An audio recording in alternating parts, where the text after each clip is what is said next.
Everyone, welcome to study IQ। PIB analysis करते हैं 9 जुलाई का। कल का वीडियो मैं समय पर नहीं ला पाया था किसी कार्य के चलते। अगर कोई भी ब्रेक आएगा तो आप बिल्कुल चिंता मत करिए। पीआईबी की सीरीज यूपीएससी 2018 तक कंटिन्यू रहेगी हर रोज। कि कई बार ऐसा जरूर हो सकता है कि वीडियो टाइम पे ना आए, तो वो वीडियो अगले दिन या उससे अगले दिन या संडे को मैं कवर कर दूंगा। अगर आप यूपीएससी की तैयारी करना चाहते हैं तो हमारा पेन ड्राइव कोर्स है जिसमें 100% सिलेबस वीडियोस के रूप में कवर किया गया है। आप इस नंबर पर कॉल करके उसे खरीद सकते हैं 7291059476, या फिर हमारी वेबसाइट studyIQ.com पर जाकर अतिरिक्त इन्फॉर्मेशन ले सकते हैं। इसके अलावा हम यूपीएससी का जो मेंस अभी होने वाला है 3 महीने बाद 2017 का, इसके लिए हमने टेस्ट सीरीज लॉन्च कर दी है। 15 टेस्ट आपको मिलेंगे और ये इसके लिए भी आप हमारी वेबसाइट पर जाकर सारी डिटेल देख सकते हैं। पहला जो टेस्ट है इसका वो कल होगा। और मैं डेली वीडियो स्टार्ट करता हूं किसी इंपॉर्टेंट पर्सनैलिटी का फोटो दिखाता हूं। तो इस बार ये इंपॉर्टेंट पर्सनैलिटी कौन है, कमेंट्स में लिख के बताइए कौन है। ये बहुत इंपॉर्टेंट है ये आज की दुनिया में, तो ये कौन है। चलिए शुरू करते हैं। आज का जो वीडियो है बहुत इंपॉर्टेंट है। 3 चीजें तो बहुत ही ज्यादा इंपॉर्टेंट है। G20 के बारे में थोड़ा सा बताया मैंने, और पेट्रोल के दाम उनके बारे में बहुत बताया। ये वीडियो के एंड में बताया है। कोई ऐसे नहीं है, आज कोई MCQ नहीं है, लेकिन बहुत इंपॉर्टेंट मुद्दे हैं जो आपको समझने में बहुत अच्छा लगेगा। तो सबसे पहले शुरू करते हैं G20 के बारे में। प्रधानमंत्री मोदी G20 के साइडलाइंस पर 3 देशों के प्रधानमंत्रियों से मिले। साइडलाइंस का मतलब ये होता है, अब जैसे G20 में तो जा ही रहे हैं, तो वहां पे और देशों के प्रधानमंत्री भी आ रहे हैं, तो उनसे G20 में तो मीटिंग है वो तो अटेंड कर ही लेंगे, साथ साथ दूसरे देशों के प्रधानमंत्रियों से भी मिल लिए, तो उसको बोलते हैं मीटिंग ऑन द साइडलाइंस। तो G20 हो रही है हैम्बर्ग में। हैम्बर्ग हमेशा से वामपंथियों का अड्डा रहा है यहाँ पे जर्मनी के अंदर, और एंजेला मर्कल का क्रिटिसिज्म किया जा रहा था कि उन्होंने हैम्बर्ग में क्यों की, क्योंकि हैम्बर्ग जो है यहाँ पे लेफ्टिस्ट वॉइसेस काफी ज्यादा पॉपुलर हैं। जो लेफ्ट है, वामपंथी हैं, वो बहुत ज्यादा पॉपुलर है वॉइसेस, और उन्होंने काफी ज्यादा प्रोटेस्ट भी किया कि यहाँ मीटिंग नहीं होने देंगे, क्योंकि लेफ्टिस्ट जो होते हैं वो हमेशा पूंजीवादियों के खिलाफ होते हैं, कैपिटलिस्ट के खिलाफ होते हैं। तो काफी प्रोटेस्ट हुए, 50,000 से ज्यादा प्रोटेस्टर सड़कों पर उतर गए, लेकिन पुलिस ने उन्हें कंट्रोल किया।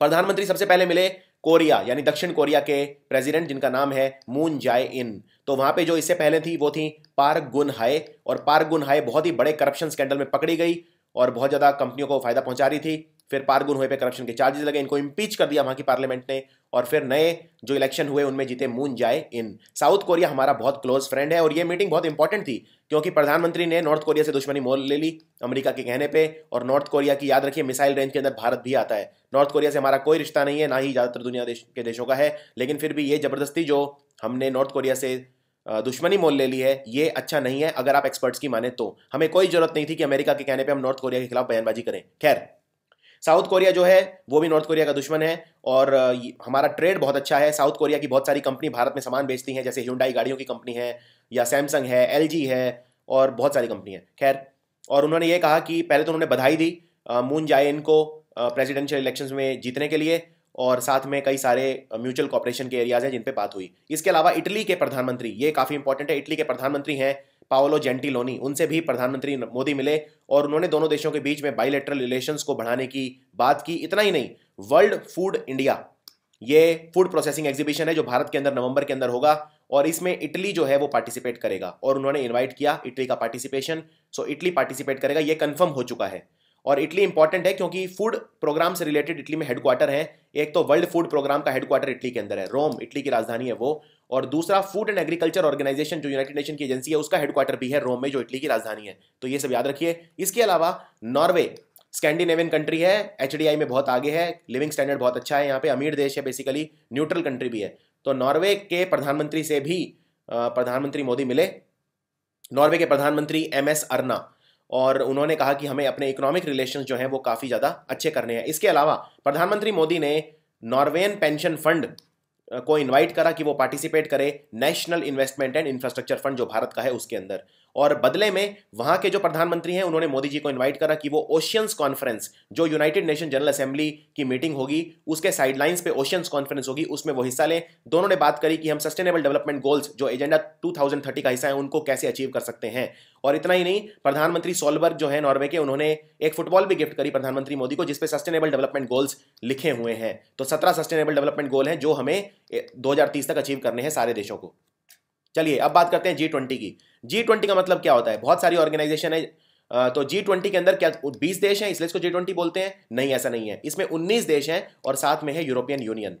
तो ये यूरोपियन यूनियन है और ये वो 19 देश हैं जो इसका हिस्सा है। तो यूरोपियन में तो बहुत सारे देश हैं, तो इसमें जो देशों का नंबर है वो 20 से ज़्यादा है। तो भारत भी G20 का हिस्सा है, ये एक बहुत इंपॉर्टेंट बात याद रखिए। और ये जो ब्लू कलर में ये गेस्ट कंट्री है, ये गेस्ट कंट्री थे।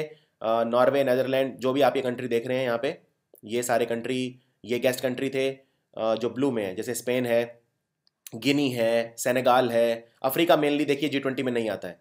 और ये कंट्री गेस्ट कंट्री हो गए, वियतनाम वगैरह। खैर आगे बढ़ते हैं। तो G20 जो है, इसके अलावा एक G8 भी है, तो दोनों में कंफ्यूजन नहीं होनी चाहिए। G8 अब G8 नहीं रहा, अब G7 हो गया। रशिया को इन्होंने बाहर निकाल दिया था। रशिया ने जब यूक्रेन के खिलाफ एक्शन लिया तो फिर ये कंट्री नाराज हो गए सारे, और इन्होंने सैंक्शन लगा दिए, इकोनॉमिक सैंक्शन, आर्थिक प्रतिबंध लगा दिए रशिया पे, जिसकी वजह से रशिया की जो करेंसी है रूबल पिछले 3 साल से ढलान के ऊपर है। तो ये हुआ था जब रशिया ने यूक्रेन पे अटैक किया था। और अब ये G7 बोलते हैं, इसलिए ये है 7 ताकतवर देश: Japan, US, Germany, Italy, UK, France और कनाडा। इंडिया कौन कौन सी ऑर्गेनाइजेशन का हिस्सा है? इन सब का है शंघाई कोऑपरेशन ऑर्गेनाइजेशन। 2015 में भारत और पाकिस्तान दोनों बन गए थे SCO, शंघाई कोऑपरेशन ऑर्गेनाइजेशन का हिस्सा। UN का तो खैर है ही। सार्क का, south Asian association for regional cooperation, इसमें 8 देश हैं, 7 थे, बाद में अफगानिस्तान आ गया था, इसका भी हम हिस्सा है। सार्क का हेडक्वार्टर काठमांडू में है। मैकोंग गंगा कोऑपरेशन, मैकोंग और गंगा कोऑपरेशन G20 का हिस्सा है। Indian oil ocean rim association का हिस्सा है और बिम्स्टेक का हिस्सा है। अब G20 के बारे में बात करते हैं। जैसे मैंने बताया, सबसे पहले पूंजीवाद के खिलाफ यहाँ पे प्रोटेस्ट हुए कि हम इस मीटिंग को G20 को नहीं होने देंगे, और ये हैम्बर्ग के अंदर हुए जहाँ पे ये हो रही थी, क्योंकि हैम्बर्ग, जैसा मैंने बताया, लेफ्टिस्ट का हिस्सा है, जो वामपंथी हैं जो उनका हिस्सा है, और ये हमेशा से ये मानते हैं कि जो पूंजीवाद है वो दुनिया में सारी प्रॉब्लम्स की जड़ है। और सबसे बड़ी न्यूज़ ये है कि जो यूनाइटेड स्टेट्स है वो भी आया था, क्योंकि वो भी G20 का हिस्सा है, लेकिन डोनाल्ड ट्रंप जो है वो आइसोलेटेड हो गए, अकेले पड़ गए, क्योंकि सारे के सारे बाकी जो 19 हैं उन्होंने मिलकर ये कहा कि पेरिस क्लाइमेट एग्रीमेंट जो है वो इरिवर्सिबल है, हम इस पे वापस नहीं जाएंगे। आपको याद होगा डोनाल्ड ट्रंप ने कहा था कि ये अमेरिका के लिए अच्छा नहीं है पेरिस क्लाइमेट डील, क्योंकि पेरिस क्लाइमेट डील का मतलब ये है कि हम कानूनी तौर पर बाध्य हो जाएंगे कि हम अपना कार्बन एमिशन कम करें, हम अपना ग्रीन हाउस गैस एमिशन कम करें, और इससे हमारी इंडस्ट्रीज को नुकसान होगा, और हमें जो विकासशील देश हैं, जो डेवलपिंग कंट्री हैं, उनको पैसा देना पड़ेगा हर साल। तो ये अमेरिका के हित में नहीं है, तो उन्होंने पेरिस क्लाइमेट डील से नाम वापस ले लिया।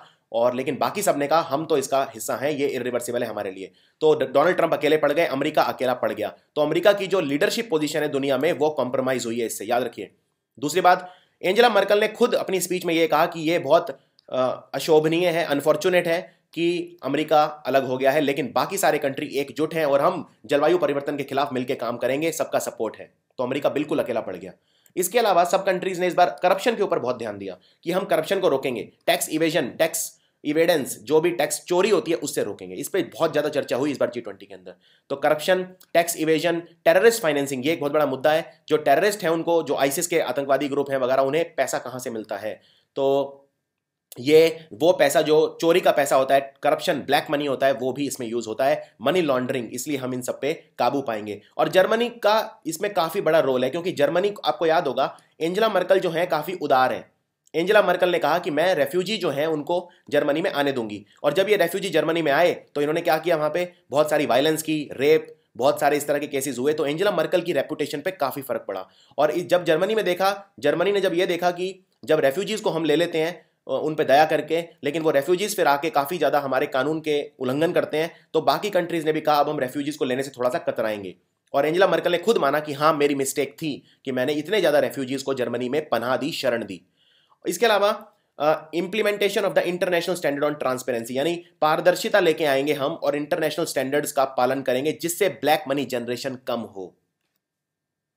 इसके अलावा कुछ और बहुत इंपॉर्टेंट मुद्दों पे बात हुई, जैसे सब कंट्रीज ने ये कहा मिलके कि हाँ, हम 2019 तक इंटरनेशनल मॉनेटरी फंड के कोटा रिफॉर्म्स करेंगे। कोटा रिफॉर्म क्या होते हैं? किस कंट्री का कितना कोटा है। जैसे पिछले साल बताता हूं, 2016 में क्या हुआ था, भारत का जो वोटिंग राइट है वो 2.6% से 2.6% हो गया था, पहले 2.3% था, तो बढ़ गया था बाय 0.3%। चाइना का पहले 3.8% था, चाइना का बढ़ गया 6% वोटिंग राइट्स। तो IMF में किस कंट्री का कितना कोटा होगा, कितने वोटिंग राइट होंगे, इस सब पे हम पूरा इसे 2019 तक हम फिक्स कर देंगे। IMF जो है उसकी अभी जो हेड है वो है क्रिस्टीन लागार्डे, वो फ्रांस की हैं। दूसरा, उन्होंने ये कहा कि हमें जो मलिशियस यूज ऑफ इंफॉर्मेशन है और कम्युनिकेशन टेक्नोलॉजी है, यानी कहने का मतलब हम डिजिटल तो हो रहे हैं, लेकिन डिजिटल के अपने चैलेंजेस हैं। तो उसमें जो कोई भी इंफॉर्मेशन जनरेट होती है उसका अगर गलत तरीके से इस्तेमाल किया जाए तो उससे कंट्रीज की फाइनेंशियल स्टेबिलिटी पे फर्क पड़ सकता है। जैसे हमने देखा कई तरह की हैकिंग आजकल हो रही है।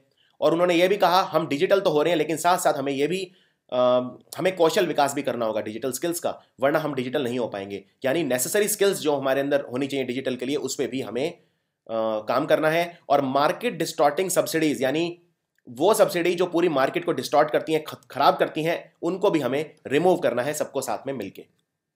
इसके अलावा एक बहुत बड़ी बात ये हुई, G20 कंट्रीज ने ये कहा साथ में मिलकर कि हम बेस इरोजन और प्रॉफिट शिफ्टिंग पैकेज को अपनाएंगे, यानी कि हम बेस इरोजन और प्रॉफिट शिफ्टिंग को खत्म करेंगे। बेस इरोजन और प्रॉफिट शिफ्टिंग क्या होता है? जो कंपनी है बड़ी बड़ी, वो अपना टैक्स बचाने के लिए क्या करती हैं, वो ऐसे कंट्री में अपना टैक्स स्टैश कर देती हैं, जोड़ लेती हैं जहां पे उन्हें टैक्स कट मिलते हैं, या टैक्स बहुत कम है, उन कंट्रीज में अपना प्रॉफिट शिफ्ट कर देती हैं कानून में जो लूप होल्स होते हैं, जो कमियां होती हैं, उनका फायदा उठा के। और ये जो प्रोजेक्ट है OECD ने शुरू किया था। OECD बोलते हैं organisation for economic cooperation and development. Bharat हालांकि इसका हिस्सा नहीं है, लेकिन बहुत सारे कंट्रीज का हिस्सा है। इसका हेडक्वार्टर पेरिस में है। 2012 का जो G20 हुआ था, उसमें OECD ने शुरू कर दिया था base erosion and profit shifting को खत्म करने का प्रयास। और सब कंट्रीज ने कहा अब हम इस पे और ज्यादा तरीके से काम करेंगे। और G20 की जो अगली मीटिंग है अर्जेंटीना में होगी 2018 में, फिर जापान में 2019 में, और फिर सऊदी अरब में 2020 में। G20 का क्रिटिसिज्म करता हूं आज थोड़ा सा, कि इन्होंने किस किस मुद्दे पर बात नहीं की, करनी चाहिए थी। पहली बात, इन्होंने जो ग्लोबल प्रोडक्टिविटी स्लो डाउन हो रहा है, यानी कि पूरी दुनिया में इस वक्त जो उत्पादकता है उसमें मंदी है, प्रोडक्टिविटी जो है वो स्लो डाउन हो रही है, और जो वेजेस हैं वो भी स्टैग्नेट हो रहे हैं। और इसमें इस बारे में कोई ज़्यादा बात नहीं हुई। ये डेवलपिंग कंट्रीज में भी हो रहा है और डेवलप्ड कंट्रीज में भी हो रहा है। जो औद्योगिक उत्पादकता है वो कम हो रही है, इंडस्ट्रियल प्रोडक्टिविटी है जो वो कम हो रही है, डिक्लाइन हो रही है, और इस वजह से जो मैन्युफैक्चरिंग सेक्टर वगैरह है उस पर भी फर्क पड़ रहा है। एक और खतरा बहुत बड़ा है कंट्रीज के सामने आजकल, जैसे इंडिया जैसे कंट्री के सामने, जो आर्टिफिशियल इंटेलिजेंस का इस्तेमाल हो रहा है। आर्टिफिशियल इंटेलिजेंस मतलब रोबोट्स वगैरह का जो इस्तेमाल हो रहा है आजकल, या ऑटोमेशन का इस्तेमाल हो रहा है, उसकी वजह से ह्यूमन बींग्स की जरूरत नहीं पड़ेगी, लेबर्स की जरूरत नहीं पड़ेगी, तो जॉब्स खतरे में है। ऑलरेडी भारत में जॉबलेसनेस ग्रोथ है इस वक्त, जॉबलेस ग्रोथ जिसे कहते हैं, जॉबलेसनेस हर तरफ फैली हुई है, लोगों को जॉब नहीं मिल रहा है। और ऊपर से अगर रोबोट्स का इस्तेमाल होना शुरू हो गया, तो वर्ल्ड बैंक ने तो यहां तक कह दिया है कि इंडिया में 69% जॉब्स इस वक्त खतरे में है रोबोट्स की वजह से, आर्टिफिशियल इंटेलिजेंस और ऑटोमेशन की वजह से। चाइना में 77% और इथोपिया में 85%, ये वर्ल्ड बैंक ने कहा है। तो ये डेटा कोई छोटा मोटा नहीं है, आप अपने आंसर में लिख सकते हैं कि हमारे यहाँ जॉब लेस ग्रोथ और ज्यादा जॉबलेस कैसे हो जाएगी आने वाले समय के अंदर। इसके अलावा कोई इसका क्विक सोल्यूशन नहीं है। जैसे भारत, ब्राजील, चाइना, ये जो देश हैं जिनके अंदर ये प्रॉब्लम आ रही है जॉब क्रिएशन की, जॉब है ही नहीं। ब्राजील तो कोलैप्स हो रहा है एकदम, वेनेजुएला एकदम कोलैप्स हो रहा है, चाइना, टर्की, इंडिया, यहाँ पे औद्योगिक उत्पादकता कम हो रही है और एक्सपोर्ट प्राइसेस भी कम हो रहे हैं। इतना ही नहीं, भारत में तो एग्रीकल्चर एक्सपोर्ट्स भी कम हो रहे हैं। तो जो हम कृषि का जो खाद्यान्न उनका हम एक्सपोर्ट करते थे वो भी कम हो रहा है। तो भारत के सामने समस्याएं बढ़ती ही जा रही हैं। तो इसमें कंट्रीज को इकोनॉमिक कॉपरेशन और ज्यादा करना चाहिए था, इस बारे में कोई ज्यादा चर्चा नहीं हुई। यानी ये एक क्रिटिसिज्म है G20 का। दूसरा क्रिटिसिज्म ये है कि जो डिस्क्रिमिनेटरी टैक्सेशन पॉलिसीज हैं कंट्री की, उनमें कोऑर्डिनेशन उतना नजर नहीं आया।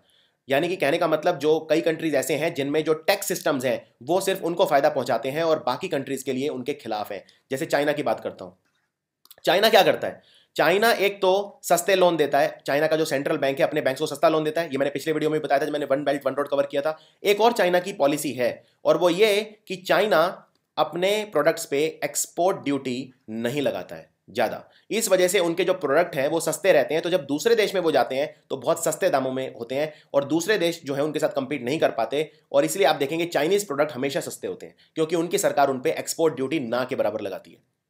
तो इस तरह की ये चीजें हैं। एक और चीज जिस पे चर्चा होनी चाहिए थी वो ये कि जो बहुत बड़ी बड़ी कंपनियां होती हैं, जिनके पास बहुत ज्यादा पैसा होता है, और ये कंपनियां ही दूसरे कंट्रीज में यानी ट्रांसनेशनल रीच अपनी कर पाती हैं। इस वजह से जो पूरा ग्लोबल ट्रेड है वो कुछ ही कंपनीज के हाथ में सिमटता जा रहा है, यानी ओलिगोपोलाइजेशन ऑफ मार्केट स्ट्रक्चर हो रहा है। इस पे G20 का क्या स्टैंड है? ओलिगोपोलाइजेशन क्या होता है? ओलिगोपोली मार्केट क्रिएट हो रही है। ओलिगोपोली होता है जिसमें जो बायर है वो बहुत ज्यादा होते हैं, लेकिन बेचने वाली कंपनियां बहुत कम होती हैं। जैसे भारत में टेलीकॉम सेक्टर बहुत कम कंपनी है, एयरटेल, वोडाफोन, आप देखें तो अपनी उंगलियों पे गिन सकते हैं टेलीकॉम कंपनीज, लेकिन खरीदार बहुत ज्यादा है। तो भारत में 80 करोड़ लगभग फोन है, और उनको बेचने वाली सब्सक्राइबर जो कंपनी है वो कितनी है? Only a handful. इस तरह की मार्केट को बोलते हैं ओलिगोपोली। तो पूरी दुनिया में भी यही हो रहा है कि जो बड़े बड़े बिजनेसेस हैं, बड़े बड़े जो सेक्टर हैं, वो कुछ ही कंपनियों के हाथ में सिमट रहे हैं। और अभी भारत का एक एग्जांपल देता हूं टेलीकॉम सेक्टर का।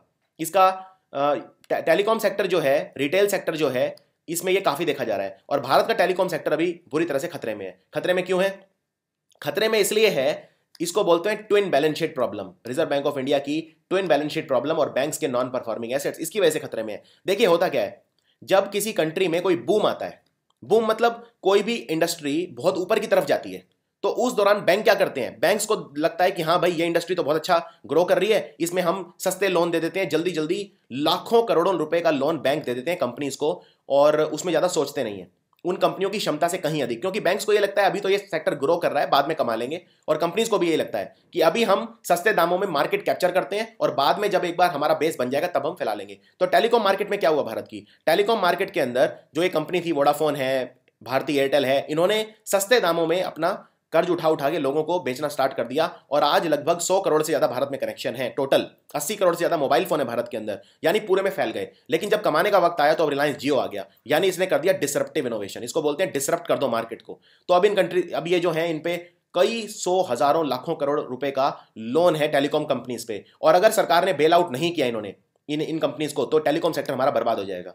और अब जैसे अरुंधति भट्टाचार्य की आपने स्टेटमेंट सुनी होगी, जो उन्होंने एक महीने पहले दी थी कि सरकार को बेल आउट करना पड़ेगा, लेकिन जो बेल आउट है वो किसका धन है, वो आपका और हमारा टैक्स पेयर्स मनी है। तो यानी कि वो एक तरह से डायरेक्ट रेवेन्यू ट्रांसफर हो रहा है, यानी सरकार ये जो बड़ी बड़ी कंपनी है इन्हें फायदा पहुंचा रही है रेवेन्यू ट्रांसफर करके। और जब किसानों को देने की बात आती है, यानी कि जब किसानों के जो लोन हम वेव करते हैं उनकी बात आती है, तो सरकार उसको गिनाती है, कहती है कि वो हमारे एक्सचेकर के ऊपर लोड पड़ेगा। लेकिन जब बड़ी बड़ी कंपनियों का लोन माफ करने की बात आती है तो सरकार पीछे नहीं हटती।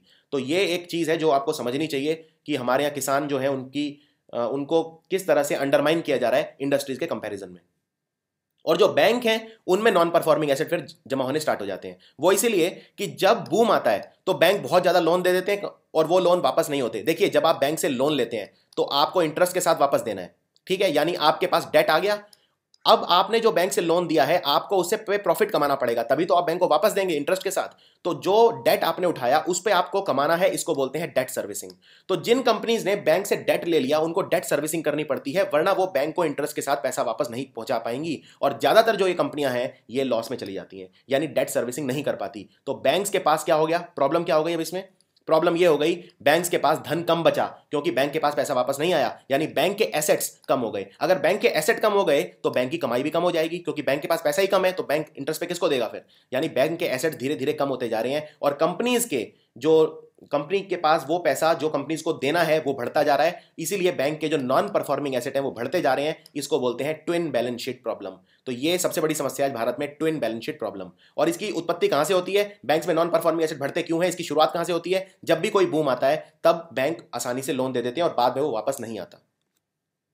दूसरी बात, G20 का एक क्रिटिसिज्म ये भी है कि जैसा मैंने बताया नॉन परफॉर्मिंग एसेट्स वगैरह ये जो हैं इन पे कोई ज़्यादा बात नहीं हो रही कि किस तरह से जो बैंक्स हैं वो सेफ रह सकते हैं। बैंक्स की जो लैंडिंग कैपेसिटी है, यानी बैंक जितना लोन दे सकते हैं, वो लिमिट होती जा रही है, रिस्ट्रिक्ट होती जा रही है ज़्यादातर कंट्रीज के अंदर। क्यों, क्योंकि हमने देखा जब 2008 में फाइनेंशियल क्राइसिस आया था उसके बाद काफ़ी ज़्यादा रेगुलेशंस हो रहे हैं, जो सरकारें हैं बहुत ज़्यादा सख्त हो गई हैं बैंक्स के ऊपर, और बहुत ज़्यादा रूल्स रेगुलेशंस हैं उनमें। तो इस तरह के मैकेनिज्म डिस्कस नहीं किए गए ज़्यादा कि, और ये हर कंट्री के अंदर हो रहा है, तो ये ज़्यादा मैकेनिज्म डिस्कस इस बार नहीं किए गए कि किस तरह से हम अपने बैंक्स को बचा सकते हैं और बैंक्स को दोबारा वायबल बना सकते हैं। ये ज़्यादा देखा जा रहा है चाइना, ब्राजील, इंडिया जैसी कंट्रीज के अंदर। अब इसमें एक चीज़ मैं आपको बताता हूं जो आपको समझने वाली, ये है सरकार का एक ब्लफ कुछ नहीं है, ये हर कंट्री करती है वैसे, लेकिन ये क्या हो रहा है, देखिए बेसल 3 क्या है। बेसल 3 ये है कि हमें कैपिटल एडिक्वेसी रेशियो को मेंटेन करना है, कब तक, मार्च 2019 तक करना है, यानी कि 31 मार्च 2019 जो फाइनेंशियल ईयर 2019 है तब तक हमारे बैंक्स क्या होने चाहिए, बेसल 3 कंप्लाइंट होने चाहिए। ठीक है, ये डिसाइड हुआ था बेसल 3 की मीटिंग में कि बैंक्स को कैपिटल एडिक्वेसी रेशियो रखना है। अब इसका मतलब क्या है, अब मतलब ये है बैंक्स जो हैं आप उनमें पैसा जमा कराते हैं तो आप सिक्योर फील क्यों करते हैं, यानी बैंक की सिक्योरिटी क्या है, सिक्योरिटी ये एक तो कैश रिजर्व रेशियो होता है जो 4% है लगभग, वो आरबीआई के पास बैंक कैश के रूप में रखवा देते हैं। याद रखिए सिर्फ कैश होना चाहिए, ये काइंड में नहीं होना चाहिए, किसी और तरह से नहीं, हार्ड कैश होना चाहिए, ये आरबीआई के पास बैंक रखवा देते हैं। इसके अलावा 20% स्टैट्यूटरी लिक्विडिटी रेशियो वो बैंक्स को इन्वेस्ट करना पड़ता है गवर्नमेंट सिक्योरिटीज के अंदर, चाहे वो बॉन्ड्स के अंदर करें, गवर्नमेंट बॉन्ड, चाहे वो शेयर में करें, चाहे वो कहीं भी सरकारी कंपनी में इन्वेस्ट करें, पीएसयूज के अंदर इन्वेस्ट करें, तो ये थोड़ी सी सिक्योरिटी हो जाती है। लेकिन समझने वाली बात ये है आपके लिए कि ये 20% एसएलआर और ये 4% सीआरआर, ये दोनों क्या है, ये दोनों के दोनों आपका ही पैसा है, ये जनता का ही पैसा है। यानी बैंक्स के पास फिर अपना पैसा क्या है, वही कहता है बेसल 3 कि बैंक्स के पास 12.5% लगभग अभी चल रहा है, 12.5% ये कैपिटल एडिक्वेसी इनका अपना खुद का पैसा होना चाहिए।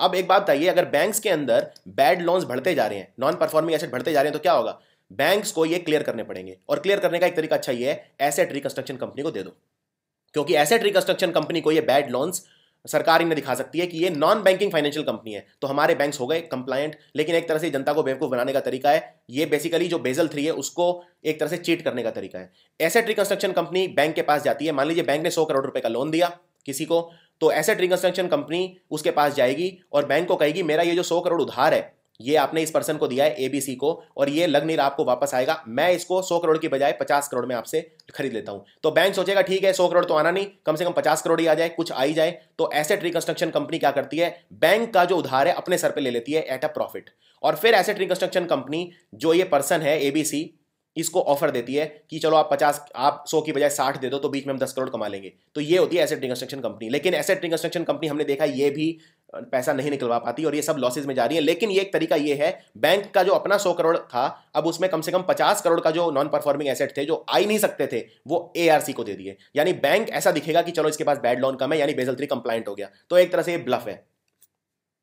और ट्विन बैलेंस शीट प्रॉब्लम के बारे में बता चुका हूं कि ओवर लेवरेज कंपनी है। ओवर लेवरेज मतलब क्या होता है, डेट एक्यूमुलेट होता जा रहा है, डेट सर्विसिंग नहीं कर पा रही है, इस वजह से कंपनी नहीं चुका पा रही है वापस। इनफैक्ट 40% जो कॉर्पोरेट डेट है जो बैंक ने दिया है, जो उधार दिया है कंपनीज को, वो उतना पैसा ही नहीं कमा रही कि वो बैंक को इंटरेस्ट पेमेंट भी दे सकें। तो ये बहुत इंपॉर्टेंट है। और दूसरा, बैड लोन्स जो है वो एक्यूमुलेट हो रहे हैं। नॉन परफॉर्मिंग एसेट अब तो बैंक के बहुत ज्यादा पहुंच चुके हैं, लगभग आप कह सकते हैं कि 12% पहुंच चुके हैं जो पब्लिक सेक्टर बैंक है, और टोटल अगर आप देखें प्राइवेट और पब्लिक सेक्टर के मिला के तो 9% पहुंच चुके हैं। तो नॉन परफॉर्मिंग एसेट बढ़ते जा रहे हैं। और अब रिजर्व बैंक ऑफ इंडिया ने क्या कर दिया, इस साल अब तक 6 बैंक्स के खिलाफ ले चुकी है प्रॉम्प्ट करेक्टिव एक्शन, जिसको बोलते हैं पीसीए। कहने का मतलब जो बैंक लॉस में जा रहा है उसको और ब्रांचेस मत खोलने दो, उनमें जो बैंक के मैनेजिंग डायरेक्टर वगैरह उनकी सैलरी काट लो, बैंक के जो प्रॉफिट है यानी डिविडेंड है वो शेयर मत होने दो। तो बैंक्स के खिलाफ सख्त एक्शन लिए जा रहे हैं प्रॉम्प्ट करेक्टिव एक्शन के तहत। चलिए अब आगे बढ़ते हैं और न्यूज पे।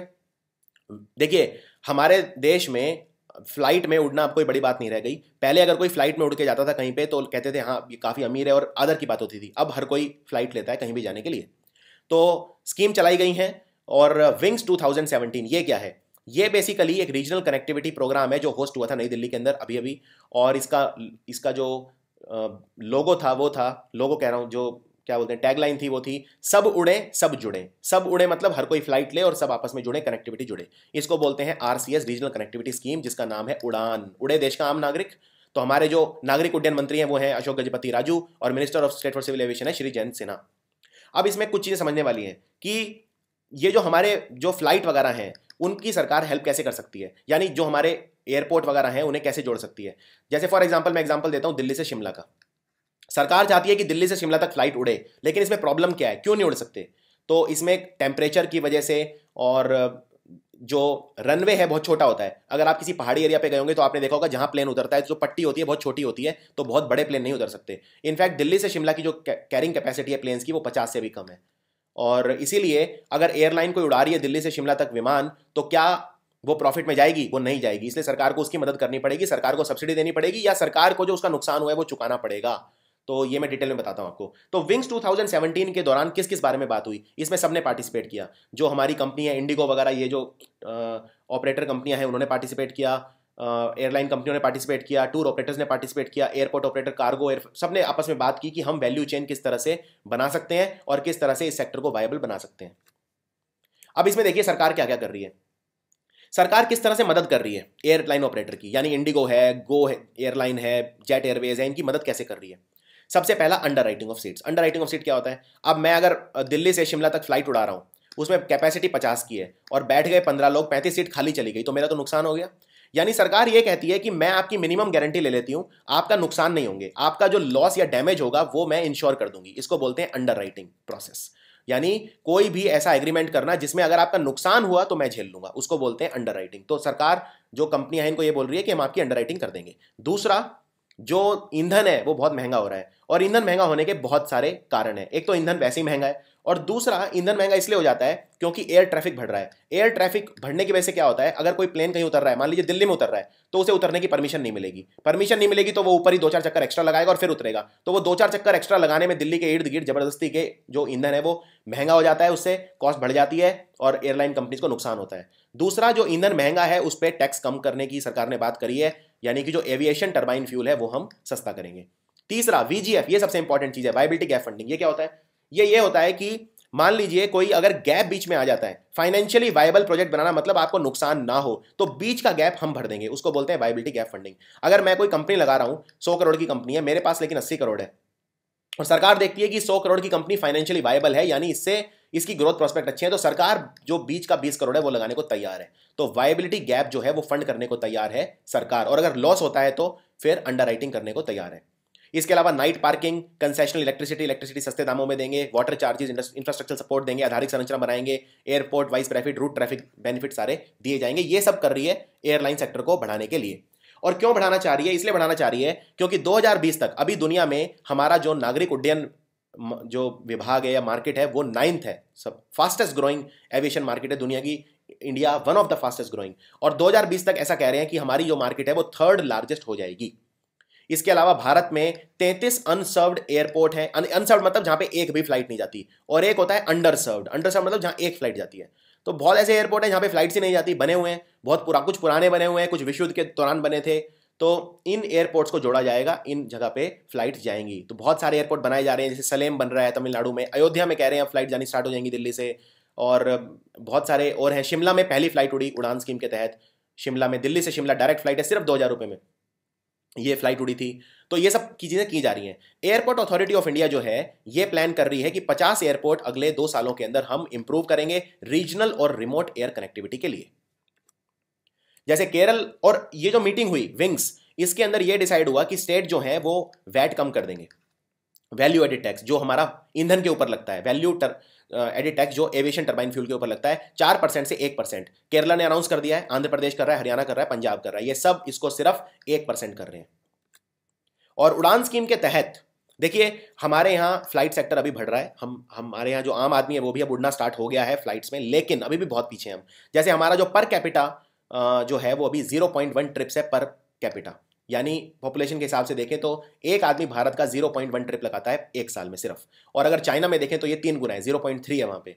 और भारत में 2035 तक ऐसा एस्टिमेटेड है कि 45 करोड़ लोग वो अवेल कर चुके होंगे, यानी 450 मिलियन पैसेंजर का साइज होगा हमारा एयरलाइंस का। और 2030 तक ऐसा कह रहे हैं कि जो 46% जनता है वो छोटे शहरों से आएगी, टियर 2 और 3 टाउन से आएगी। तो इस सब के लिए क्या हम तैयार हैं?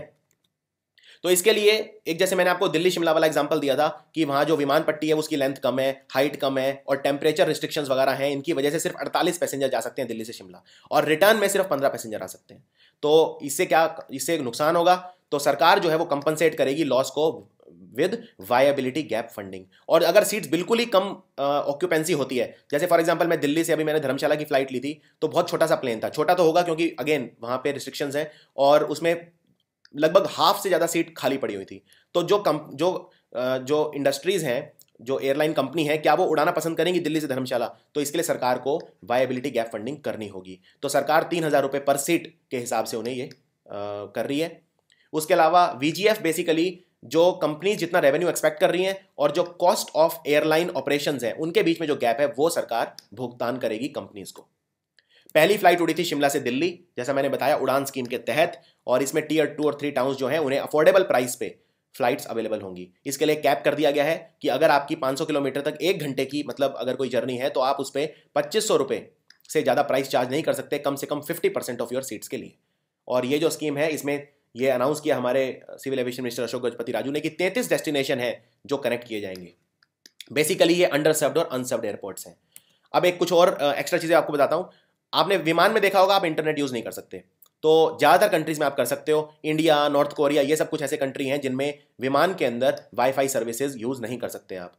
और ये इसलिए नहीं कर सकते क्योंकि हमारी सेना ने मना किया हुआ है, हमारी जो डिफेंस फोर्सेज हैं उन्होंने मना किया हुआ है। उन्होंने कहा है कि जो कॉस्ट ऑफ सिक्योरिटी है वो बहुत ज़्यादा है ऑलरेडी एयरपोर्ट ऑपरेटर्स की, और अगर हमने विमान में वाईफाई यूज़ करना स्टार्ट कर दिया तो हमारी जो डिफेंस सर्विसेज हैं उसकी जो एयरपोर्ट ऑपरेटर्स की कॉस्ट पड़ेगी बहुत ज़्यादा पड़ेगी। इस वजह से एयरपोर्ट ऑपरेटर्स को वैसे ही सारे लॉस में चल रहे हैं इंडिया के अंदर सिक्योरिटी कारणों की वजह से, क्योंकि सिक्योरिटी पे बहुत ज़्यादा पैसा खर्च करना पड़ता है एयरपोर्ट्स को, तो हम उस पर और लोड नहीं डाल सकते, इसलिए विमान के अंदर वाईफाई नहीं यूज़ कर सकते। दूसरी बात, अगर इंटरनेशनल एयरलाइंस हैं जब वो इंडिया के ऊपर आती हैं तो उन्हें वाईफाई ऑफ करना पड़ता है, ये भी याद रखिए, क्योंकि हमारी जो सिक्योरिटी एजेंसी है उन्होंने ऐसा कहा हुआ है। अब मैं आपको बताता हूँ कितना खर्चा आता है। एयरपोर्ट्स को कौन जो सिक्योरिटी देखते हैं वो किसकी होती है? CISF यानी सेंट्रल इंडस्ट्रियल सिक्योरिटी फोर्स। तो 1 लाख रुपए पर पर्सन पड़ता है उन्हें। अगर CSIF का एक जवान हमारे एयरपोर्ट पे सुरक्षा प्रदान करता है तो उसका 1 लाख रुपए पड़ता है पर महीना जो खर्चा है। 115 एयरपोर्ट में से सिर्फ 15 एयरपोर्ट ऐसे हैं भारत में जो फाइनेंशियली वायबल हैं, जो प्रॉफिट बना रहे हैं। बाकी 100 एयरपोर्ट ऐसे हैं जो नुकसान में चल रहे हैं सिक्योरिटी कारणों की वजह से, और ज़्यादातर एयरपोर्ट जो हैं वो बैंकरप्ट हो जाएंगे अगर हमने अभी से उनको सपोर्ट नहीं किया तो। उसके अलावा जम्मू कश्मीर की बात करते हैं। जम्मू कश्मीर ने GST अपना लिया है। तो जम्मू कश्मीर में आप जानते हैं कि संविधान का डिफरेंट प्रोविजन होता है। तो हमारे जो प्रेसिडेंट हैं उन्होंने अध्यादेश के थ्रू ऑर्डिनेंस पास करा है। 2 ऑर्डिनेंस पास करें, एक तो है extension to Jammu Kashmir ordinance 2017 and the integrated goods and services tax to Jammu and Kashmir ordinance. इसके तहत अब जम्मू कश्मीर में 8 जुलाई से GST लागू हो गया है। तो अब हो गया है मसले में 1 नेशन 1 टैक्स। इसके अलावा GST लोगों को उतना अच्छा समझ में नहीं आ रहा है कि किस पे कितना GST लगेगा। तो जो वित्त मंत्रालय है उन्होंने एक ऐप लॉन्च करी है जिसका नाम है GST rate finder. GST rate finder में आप कोई भी प्रोडक्ट डाल दो या कोई भी, ये अभी एंड्रॉयड पे है, अभी iOS पे भी आ जाएगा, मैक पे भी आ जाएगा। तो इसमें आप GST रेट फाइंडर में किसी भी चीज का GST लगने के बाद कितना प्राइस है वो देख सकते हो अपने स्मार्टफोन के ऊपर। और कुछ और इंपॉर्टेंट बात करते हैं। मैंने आपको बताया था कि जब इटली के प्रधानमंत्री पाओलो जेंटिलोनी से नरेंद्र मोदी मिले तो उन्होंने इनवाइट उनको किसके लिए किया? वर्ल्ड फूड इंडिया प्रोग्राम के लिए। तो हमारी जो मिनिस्टर है इसके लिए वो है हरसिमरत कौर बादल, ये फूड प्रोसेसिंग मिनिस्टर है हमारी। और इसमें 2 राज्य होंगे जो हमारे पार्टनर होंगे, एक तो हरियाणा होगा और एक आंध्र प्रदेश होगा। इन्होंने रोड शो ऑर्गेनाइज करा जिसमें 2 चीज़ों के बारे में जागरूकता फैलाई गई, एक तो वर्ल्ड फूड इंडिया प्रोग्राम और दूसरा किसान संपदा स्कीम। हरियाणा और आंध्र प्रदेश होंगे पार्टनर स्टेट। बहुत स्कोप है इन्होंने का फूड प्रोसेसिंग सेक्टर में। 42 मेगा फूड पार्क ये भारत में लगेंगे और इसमें 5 लाख लोगों को रोजगार मिलेगा और 25 लाख किसानों को फायदा होगा।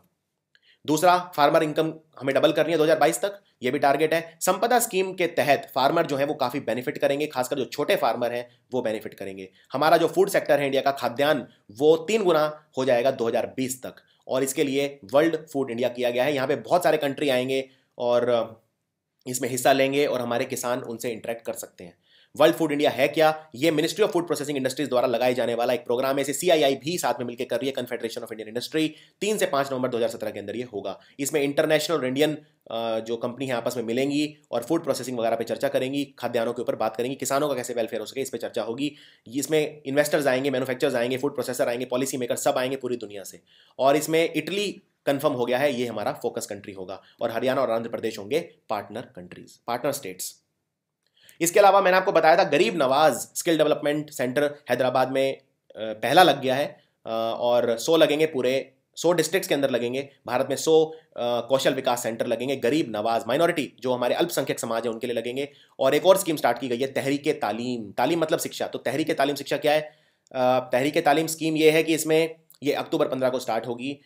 इसमें क्वालिटी एजुकेशन दी जाएगी अल्पसंख्यक समाज के बच्चों को, और ये 15 अक्टूबर को इसलिए क्योंकि श्री APJ अब्दुल कलाम जी का इस दिन बर्थडे होता है। 100 नवोदय विद्यालय खोले जाएंगे और 23 गुरुकुल टाइप विद्यालय ऑलरेडी खोले जा चुके हैं। इसके अलावा 5 वर्ल्ड क्लास यूनिवर्सिटी खोली जाएंगी जिनमें हमारे जो ट्रेडिशनल सिस्टम ऑफ मेडिसिन थे, मेडिकल, आयुर्वेद, यूनानी, सिद्धा, होम्योपैथी, इन पे शिक्षा दी जाएगी। इसके अलावा हमारे उत्तराखंड के जो मुख्यमंत्री हैं त्रिवेंद्र सिंह रावत, और जितेंद्र सिंह जो हमारे minister of state for personnel grievances, PMO, बहुत सारे डिपार्टमेंट, एटॉमिक एनर्जी, स्पेस, तो डॉक्टर जितेंद्र सिंह हैं। इन्होंने गुड गवर्नेंस के ऊपर लेक्चर दिया और नैनीताल के अंदर ये दिया। गुड गवर्नेंस मतलब सुशासन। आपको याद होगा 25 दिसंबर, वैसे तो क्रिसमस डे होता है लेकिन अटल बिहारी वाजपेयी जी का जन्मदिन भी होता है, इसको हम गुड गवर्नेंस डे के तौर पर मनाते हैं, सुशासन दिवस मनाते हैं। तो इन्होंने क्या क्या कहा, डॉक्टर जितेंद्र सिंह ने क्या कहा? उन्होंने कहा कि हमने बहुत सारी स्कीम करी हैं, जैसे फॉर एग्जाम्पल गुड गवर्नेंस के लिए हमने जो नॉन गैजेटेड पोस्ट है उनके लिए इंटरव्यू हटा दिए हैं और सेल्फ अटेस्टेशन कर दिया है। सेल्फ अटेस्टेशन मतलब आपको किसी गैजेट ऑफिसर के पास जाके अटेस्ट नहीं करवाना पड़ेगा, खुद आप अपना साइन लगा सकते हैं, अपना स्टैंप डाल सकते हैं, इट्स ओके।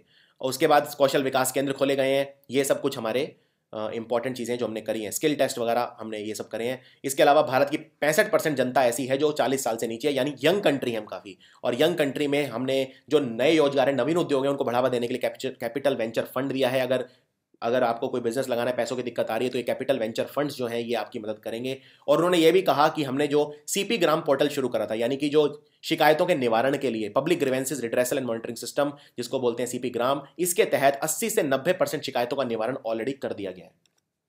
उसके अलावा उजाला स्कीम के बारे में बात करता हूं। उजाला स्कीम ये है कि हमें जो हमारे पुराने बल्ब है उनको रिप्लेस करना है LED बल्ब से, लाइट एमिटिंग डायोड बल्ब। इनमें बहुत कम बिजली खर्च होती है, आपका बहुत पैसा बचेगा इसके अंदर।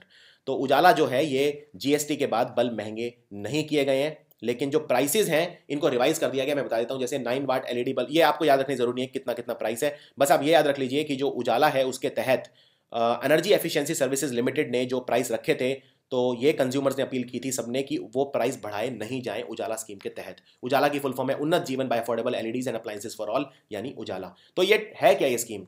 इसमें हमें 77 करोड़ बल्ब रिप्लेस करने हैं भारत के अंदर, जो इनएफिशिएंट बल्ब है, बहुत बिजली खाते हैं ये, इनको एनर्जी एफिशिएंट एलईडी बल्ब से रिप्लेस करना है। जनवरी 5 2015 को स्कीम स्टार्ट हुई थी। अभी लगभग 25 करोड़ बल्ब हम ऑलरेडी पलट चुके हैं, और इससे सरकार ने कहा है 3244 करोड़ किलोवाट आवर की बिजली हम बचा चुके हैं ऑलरेडी, और लगभग 2.62 करोड़ टन कार्बन डाइऑक्साइड भी इससे कम हुई है, जो अभी तक हो जानी चाहिए थी। और जो पूरे भारत की जनता का अगर हम बिजली का बिल देखें तो एक साल में 12,963 करोड़ कम हुआ है इस साल।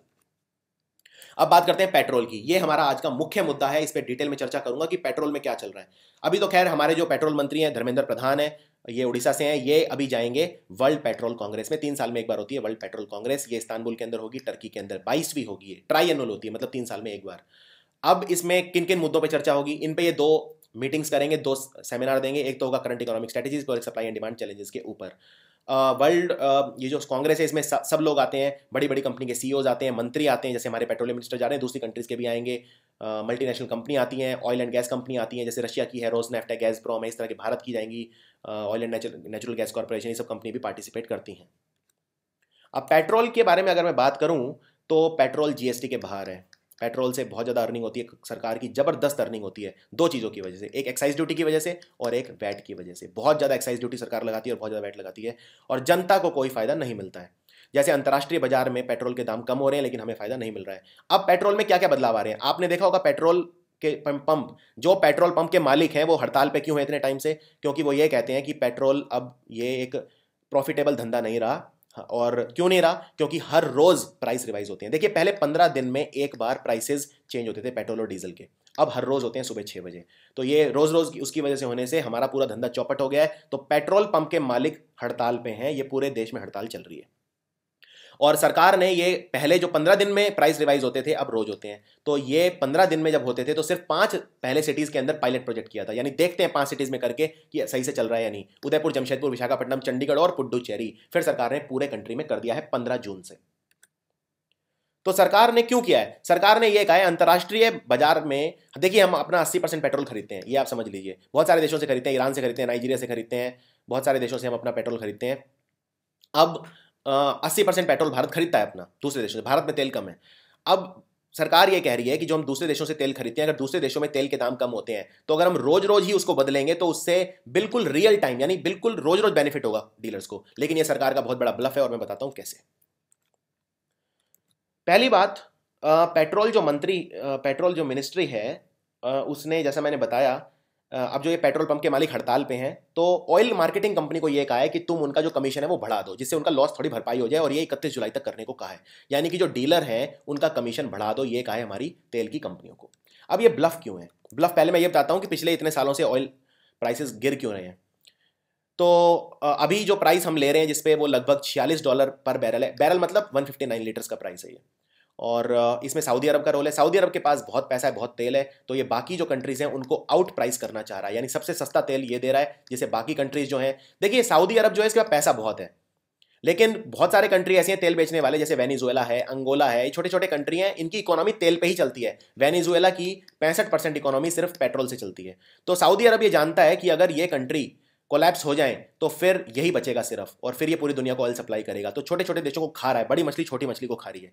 तो ओपेक में सबसे मजबूत देश कौन सा है? Saudi Arabia. तो सऊदी अरेबिया ने तेल के दाम गिरा दिए, यानी एक प्राइस बिडिंग स्टार्ट कर दी वॉर। तो ये सऊदी अरब की वजह से हो रहा है। दूसरा ये भी हो रहा है, पेट्रोल के दाम इसलिए गिर रहे हैं क्योंकि ओवर प्रोडक्शन।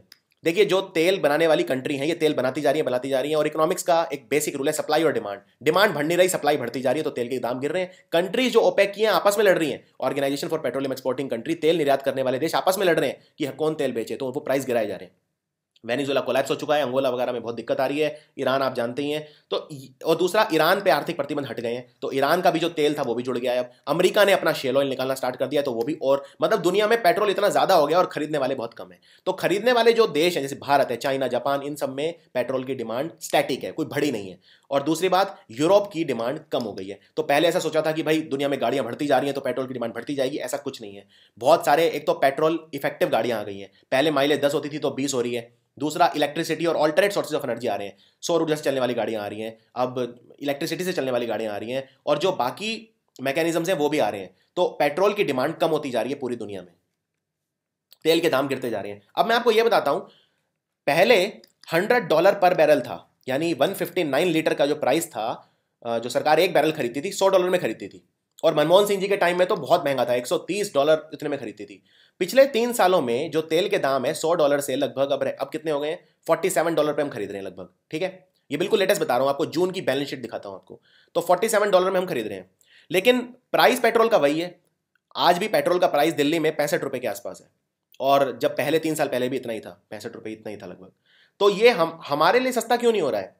मार्केट, अंतर्राष्ट्रीय मार्केट में पेट्रोल का दाम इतना सस्ता हो रहा है, तो हमें भी सस्ता होना चाहिए था। ये टेबल देख के आपको ये समझ में आ जाएगा सस्ता क्यों नहीं हो रहा है। देखिए, सरकार ने खरीदा 16 जून को $47 पे, ठीक है, एक बैरल, यानी लगभग ₹3050 पर बैरल। कितना तेल आया उसमें? लगभग 160 लीटर।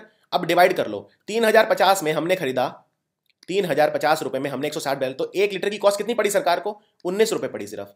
ठीक है, ₹19, यानी हमें कितने का मिलना चाहिए था? हमें, चलो थोड़ा बहुत टैक्स वगैरह लगा लो, ₹25 तक तो मिल जाना चाहिए था तेल, लेकिन हमें कितने का मिलता है? ₹65 का मिलता है। क्यों मिलता है? देखिए, अब यहाँ समझ में आ जाएगा। पहली बात, इस पर सरकार लगाती है एक्साइज ड्यूटी, कमाई करने के लिए। तो एक्साइज ड्यूटी कितनी लगाती है? बहुत ज़्यादा लगाती है एक्साइज ड्यूटी। और फिर वैट, तो यहाँ पे एक्साइज ड्यूटी जो है वो लगाई है सरकार ने ₹21, तो ये 21 और जोड़ दो इसमें, तो ये वैसे ही महंगा हो गया, ₹40 तो यही हो गया। फिर सरकार ने इस पर वैट भी लगा दिया, ₹13, ₹14 मान लो, ₹13.92 वैट लगा दिया, तो ये और ₹14 मान लो, तो ये हो गया 54 का, यही हो गया। और फिर और टैक्सेस वैक्सेस लगा लोगों के, सब ₹65 हमारे पास आता है। यानी सरकार की कमाई 2 चीज़ों की वजह से हो रही है पेट्रोल की। किस किस चीज़ की वजह से? एक्साइज ड्यूटी की वजह से और वैट की वजह से। और ये जो एक्साइज और वैट है, अब आप ये कहेंगे कि जब मनमोहन सिंह जी के टाइम में, जब ऑयल बहुत महंगा था, $140-180 पर बैरल तक था, तब भी ये लगता था एक्साइज और वैट? लगता था, लेकिन कम लगता था, इसलिए पेट्रोल के दाम तब भी उतने थे, आज भी उतने हैं। अब सरकार ने क्या करा, टैक्स इकट्ठा करने के लिए एक्साइज और वैट बहुत ज़्यादा बढ़ा दिया है। और सरकार ये क्यों कर रही है? सरकार ये कह रही है कि, पहले मैं आपको ये बताता हूँ, ये जो पैसा सरकार खा रही है, किस चीज़ में यूज़ कर रही है। सरकार ये कहती है हम इससे इंफ्रास्ट्रक्चर बना रहे हैं, रोड बना रहे हैं, बहुत बड़े बड़े प्रोजेक्ट बना रहे हैं, पुल बना रहे हैं, सड़कें बना रहे हैं, ये सब बना रहे हैं, इंफ्रास्ट्रक्चर पे खर्च कर रहे हैं हम। ये सरकार का आर्ग्यूमेंट है, उसके लिए पैसा आ रहा है। दूसरा, सरकार ये कहती है अगर हम पेट्रोल का दाम इतना गिरा देंगे, मान लीजिए आपको ₹25 में पेट्रोल मिलने लगा, तो आपका कंजम्पशन बढ़ जाएगा, पेट्रोल का वेस्टेज बढ़ जाएगा, पेट्रोल को लोग ज़्यादा यूज़ करना स्टार्ट करेंगे, उससे पोल्यूशन होगा, एनवायरमेंटल प्रॉब्लम होंगी। उसके अलावा सरकार ये कह रही है जो पैसा हम बीच में कमा रहे हैं, इससे हम सोशल सिक्योरिटी स्कीम्स को फंड कर रहे हैं। अटल पेंशन योजना, प्रधानमंत्री सुरक्षा बीमा योजना, प्रधानमंत्री जीवन ज्योति बीमा योजना, कई तरह की सरकार ने स्कीम चला रखी है, तो इनमें भी खर्चा आता है, वो हम ये जो पैसा पेट्रोल वाला बचा रहे हैं उससे फंड कर रहे हैं, ये कह रहे हैं वो। और दूसरा ये कह रहे हैं अगर मान लीजिए पेट्रोल का कंजम्पशन बहुत बढ़ गया, तो हमें विदेशों से और ज़्यादा पेट्रोल खरीदना पड़ेगा, और ज़्यादा पेट्रोल खरीदना पड़ेगा, पहले ही हमारा नेगेटिव बैलेंस ऑफ ट्रेड है, और नेगेटिव बैलेंस ऑफ ट्रेड हो जाएगा। आयात बहुत ज़्यादा करेंगे तो क्या होगा, हमारा नेगेटिव बैलेंस ऑफ ट्रेड आ जाएगा, हमारा ट्रेड डेफिसिट हो जाएगा इन कंट्री से, इसलिए हम ये कर रहे हैं। अब अगर ऑयल प्राइसेस बढ़ जाते हैं तो क्या होगा? तो सरकार फिर एक्साइज ड्यूटी और वैट कम करेगी, यानी पेट्रोल का जो आपको बेनिफिट कुछ नहीं मिलेगा। ये सिर्फ सरकार का ब्लफ है कि हम अगर रोज सुबह 6 बजे कर रहे हैं तो चेंज प्राइस, तो आपको बेनिफिट मिलेगा, ऐसा कुछ नहीं हो रहा है। देखिए, पहले जो सरकार चेंज करती थी प्राइस, रात के 12 बजे से करती थी, अब सुबह 6 बजे से कर रही है, 6 AM। ये भी बदलाव आया है। तो ये था आज का PIB। आई होप आप मेरी कवरेज एंजॉय कर रहे होंगे, हिंदी इंग्लिश दोनों के अंदर, और किसी भी दिन का PIB मिस नहीं होगा, ये याद रखिए। UPSC 2018 तक इसे मैं रोज लेके आऊंगा। Thank you for watching.